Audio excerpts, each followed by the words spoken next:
જય વિશ્વકર્મા મિત્રો, અત્યારે હું આવ્યો છું રાજકોટના વિશ્વકર્મા પ્રભુજી મંદિર કે જે દીવાનપરા ખાતે આવેલ છે. જય વિશ્વકર્મા. આજે તારીખ છે 14/12/2025 રવિવાર અને કૃષ્ણ પક્ષની દસમ છે.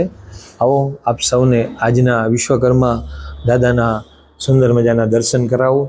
અત્યારે શિયાળાની ઋતુ પૂરજોશમાં છે, ખૂબ ઠંડીનું પ્રમાણ વધી ગયું, ત્યારે વિશ્વકર્મા દાદાને પણ સુંદર મજાના શિયાળાના વસ્ત્ર છે એ અર્પણ કરી અને પહેરાવવામાં આવેલ છે.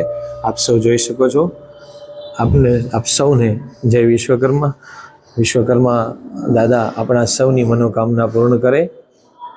આપ સૌ ઓમ નમો ભગવતે વાસુદેવાય નમઃ. ગજાનન ગણપતિ મહારાજ આપ સૌ પધારો. આજના રવિવારના વિશ્વકર્મા દાદાના દર્શન સૌને જય વિશ્વકર્મા.